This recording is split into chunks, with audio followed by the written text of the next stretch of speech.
آج کے اس خاص اور تفصیلی تجزیے میں خوش آمدید۔ کیا آپ نے کبھی سوچا ہے کہ مستقبل میں جغرافیائی اور سیاسی حالات کیا رخ اختیار کر سکتے ہیں؟ آج ہم 29 اپریل 2026 کی ایک حالیہ نشریات کی بنیاد پر ایک انتہائی پیچیدہ منظرنامے کو سمجھنے کی کوشش کریں گے۔ سنسنی خیز سرخیوں سے ہٹ کر ہم براہ راست ان دعووں کی گہرائی تک جائیں گے تاکہ یہ سمجھا جا سکے کہ اس مخصوص وقت میں مشرق وسطیٰ کن حالات سے گزرنے کا دعویٰ کیا جا رہا ہے۔ چلیں اس دلچسپ موضوع کا آغاز کرتے ہیں۔ نشریات کا آغاز ہی اس چونکا دینے والے جملے سے ہوتا ہے، آج 29 اپریل 2026 ہے اور مشرق وسطیٰ جل رہا ہے۔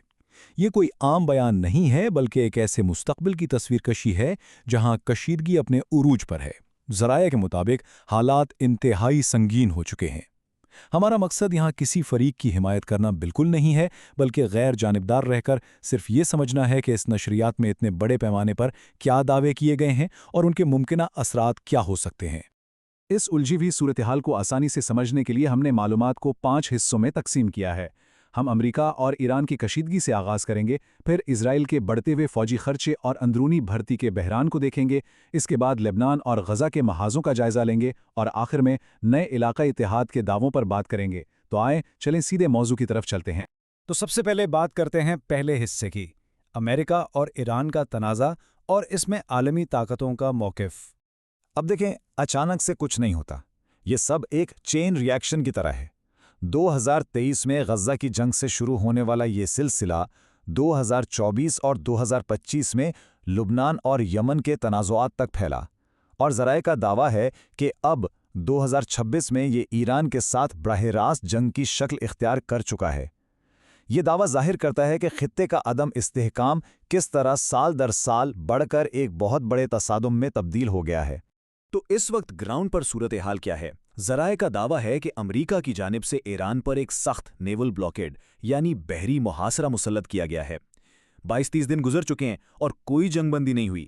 نشریات کے مطابق امریکی صدر ٹرمپ کا موقف بالکل واضح ہے کہ جب تک ایران گھٹنے نہیں ٹیستا اور اپنے ایٹمی عزائم سے پیچھے نہیں ہٹتا، یہ محاصرہ ختم نہیں ہوگا۔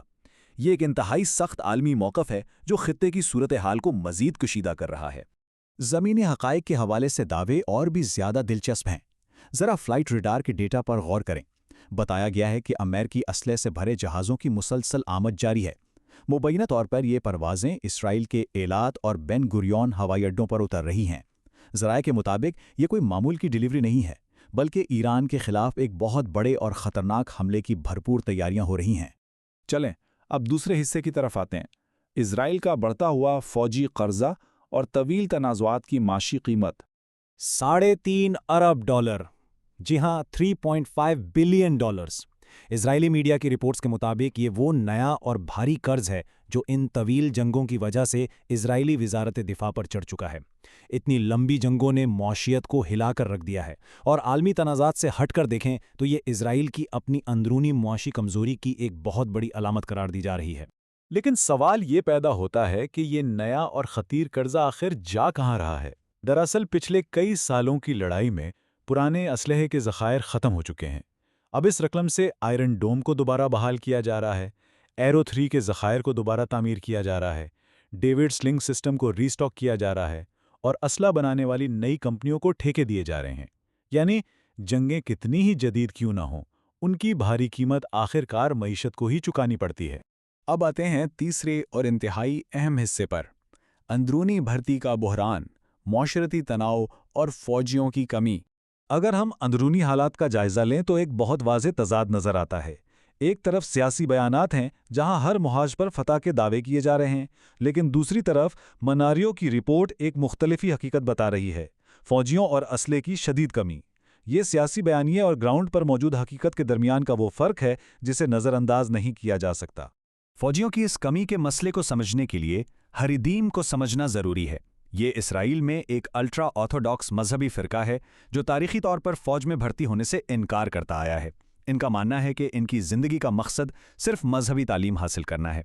اب سوچنے کی بات ہے، جب جنگ طویل ہو جائے اور فوج کو نئے لوگوں کی اشد ضرورت ہو تو اس فرقے کے نوجوانوں کو فوج میں شامل کرنے کا مسئلہ ایک بہت بڑے معاشرتی تنازع کی شکل تو اختیار کرے گا ہی نا۔